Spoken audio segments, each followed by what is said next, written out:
जय हिंद। आज हम बात करेंगे फार्माकोलॉजी के नेक्स्ट ड्रग के बारे में, जो कि है ब्रोंकोडायलेटर ड्रग्स। नाम से ही क्लियर हो रहा है कि ब्रोंको को डायलेट करने वाला ड्रग्स। अब ब्रोंकोडायलेटर ड्रग्स मेनली किसमें, रेस्पिरेटरी सिस्टम में यूज होने वाला ड्रग्स है, और ये आपके लिए बहुत ही इंपॉर्टेंट है ये पूरा लेक्चर। अगर आप ये पूरा वीडियो कवर करेंगे तो आपका जो क्वेश्चन होगा 5 नंबर का होगा, 10 नंबर का पूछेगा, 15 नंबर का पूछेगा, इस लेक्चर से कवर कर सकते हैं। क्योंकि ये वीडियो ही उसी तरह बनाया गया है कि आप पूरे एग्जाम में अगर 15 नंबर तक पूछता है तो उसको आप इजिली लिख सकते हैं और 15 में 15 नंबर गेन कर सकते हैं, जिसके आपके मार्कशीट पे ज्यादा इफेक्ट पड़ेगा और ज्यादा नंबर भी गेन करवाएगा। देन ब्रोंकोडायलेटर्स क्या है? Bronchodilators are the drugs used to relieve bronchospasm. यह क्या करता है? ब्रोंकोडायलेटर्स ड्रग्स अगर हम लेते हैं तो हमको ब्रोंकोस्पाज्म से रिलीव करवाता है of chronic obstructive pulmonary disease, यानी सीओपीडी के कंडीशन में, अस्थमा के कंडीशन में, एयरवे ऑब्स्ट्रक्शन के कारण।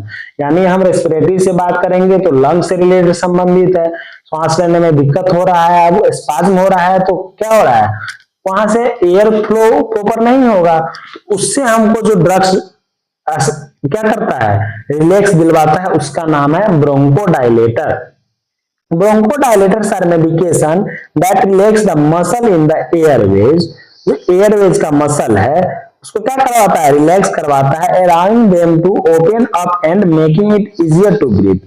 जो हमको इजी से सांस लेने में सहायता करवाता है। They are commonly used to treat condition such as asthma के कंडीशन में हम यूज करते हैं, सीओपीडी के कंडीशन में यूज करते हैं, ब्रोंकाइटिस के कंडीशन में यानी रेस्पिरेटरी से रिलेटेड डिजीज कंडीशन में हम किसका उपयोग करते हैं, ब्रोंकोडायलेटर ड्रग्स का उपयोग करते हैं। देन ब्रोंकोडायलेटर्स का क्या मैकेनिज्म ऑफ एक्शन। अब इसका जो मेन एक्शन है वो क्या होता है वो देखिए। Okay, these drugs bring about relaxation of bronchial smooth muscle, production of cyclic adenosine monophosphate। वही सेम है जो रिलैक्सेशन करवाता है ब्रोंकियल स्मूथ मसल को, और क्या करता है, प्रोडक्शन साइक्लिक एडिनोसिन मोनोफॉस्फेट।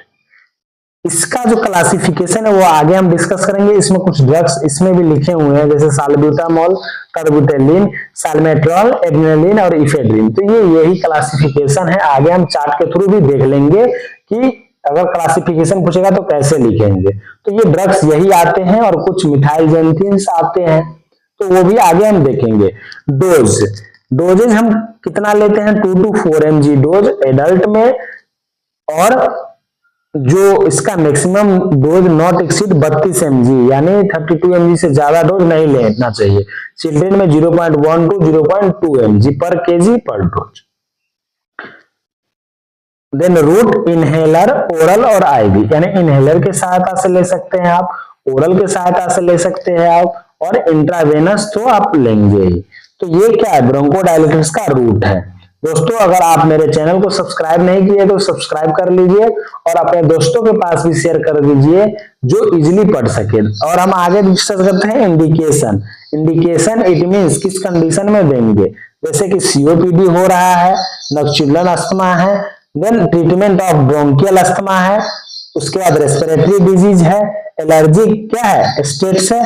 तो इस सारी कंडीशनों में हम ब्रोंकोडायलेटर का उपयोग करते हैं।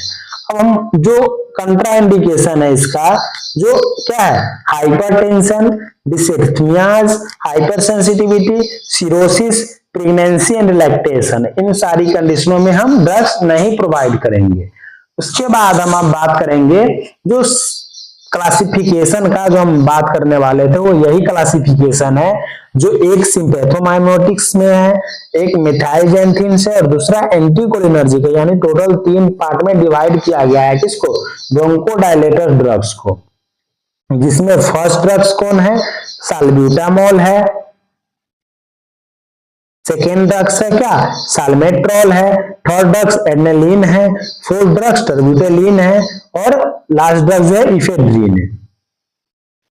उसके बाद मिथाइलजेंथिन्स, मिथाइलजेंथिन्स में थियोफाइलिन आएगा, एमिनोफाइलिन आएगा, डाइफाइलिन आएगा। तो ये टोटल 3 ड्रग्स आएंगे आपके किसमें, मिथाइल जेनजीन्स में, एंटीकोलिनर्जिक में इप्राट्रोपियम ब्रोमाइड आ जाएगा। तो अगर क्लासिफिकेशन पूछेगा तो क्लासिफिकेशन में ये ड्रग्स का नाम लिख करके एक एक करके एक्सप्लेन कर दीजिएगा।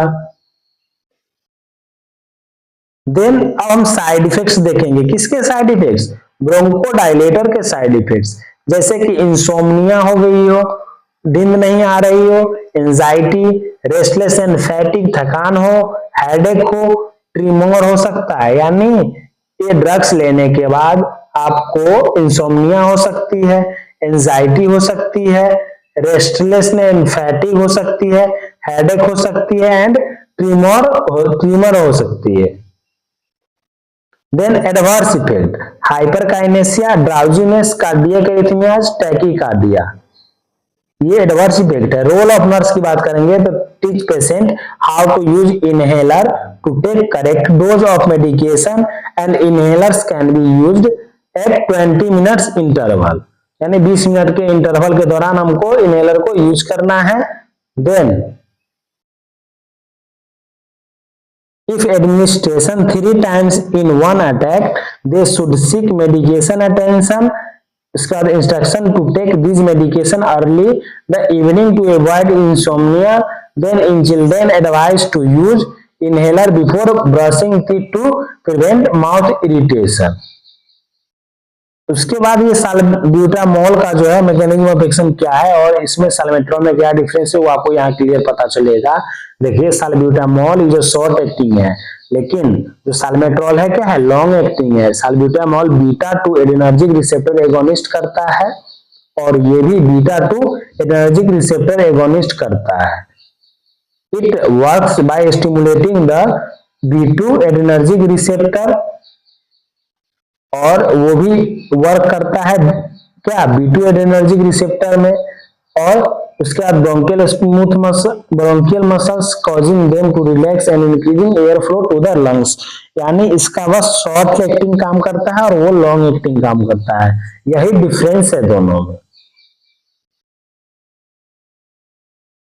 Thanks for watching, like subscribe और शेयर जरूर कर दीजिए।